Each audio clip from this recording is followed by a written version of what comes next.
My name's Mark Williams. I represent Seaside OG Car Club, Seaside, California. This is lavish. 1993 Fleetwood Brown. I built my car to ride, to take it out, drive, get on the freeway. You know, when I get back home, I got a couple of homeboys, we all low ride. We all low rided back together since the 70s, so we gonna do it again. Do you take your car to a shop or do you do it yourself? I took my car to a couple of shops. Was you satisfied with the work? This last time I wasn't satisfied. I got together with some friends and we tore it all apart and fixed it. Tell me about the worst experience you had at a shop and how you dealt with it. Oh man. Well, I went to a car show. I knew this guy. He's got his own shop up here. And boy, he kept, when you gonna bring your car? When you gonna bring your car? And this is when I got it back from Classic G Customs down in L.A. And my mom had passed away, and I wanted to do something to my car, so I brought it up here to old boy's shop. I knew I was gonna move up here, but I didn't know that they were gonna take 15 months. And I didn't know that you were gonna move my car from my place to another place. And then the disrespect started happening. And this shop owner, he ain't never did no time. So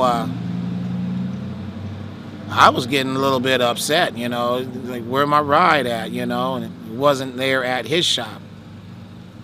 And then we got together and we went over to his associate that was working at their bigger shop over here in Fresno. And I just said, hell, fuck it, give me my ride back, man. Put my car back together. They were just lagging. I spent a bunch of money on getting the rear end chromed, and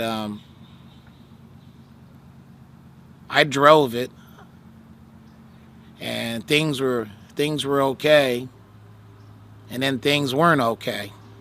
Ended up spending more money to get things done right instead of them guys. It's like they just took my money and then tried to shine me. How did you deal with it? I just told them, you don't get my car done, or we just gonna go to the next level. And the old boy that ran the shop told his associate that he recommended me to get this fucking guy's car done, because see, he was supposed to put the radio in. And once all that happened, the car came back. I had things that weren't tight. When I got the car back home, I looked at it and I called a couple of my buddies, and we basically took the whole car apart. We took the whole underneath apart and made sure everything was tight, and redid it ourselves. Redid the music, just redid everything. I spent a bunch of money, and I don't like going to shops where I have to redo your work. I don't know what these guys think, but they need to pay more attention to the customer, more than worrying about how much money, they gonna get put in their pocket. So did you get better results taking your car to a shop or doing it yourself?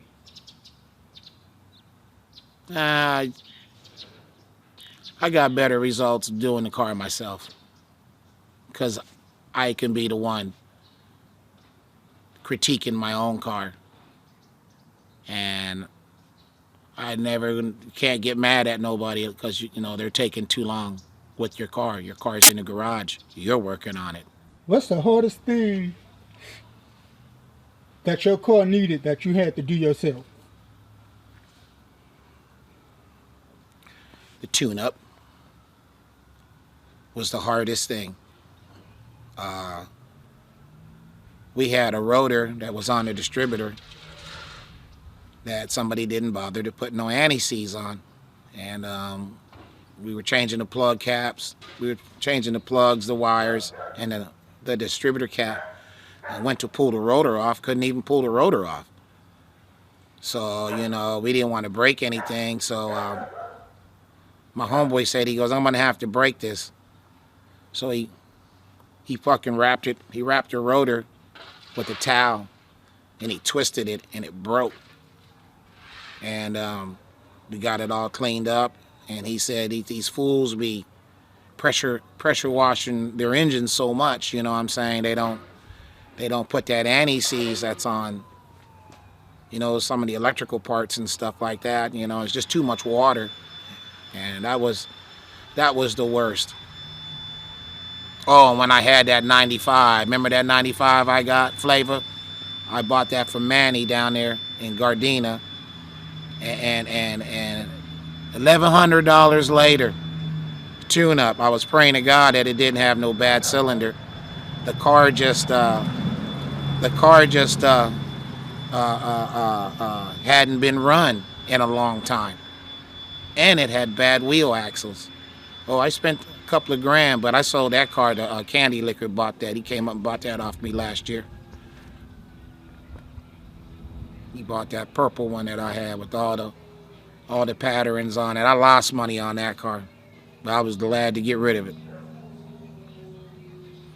And then my boy bought that yellow one I had, that 86 Fleetwood I had. I sold in 2018, right before I came up here. My boy Jason, he bought that. That yellow one was nice.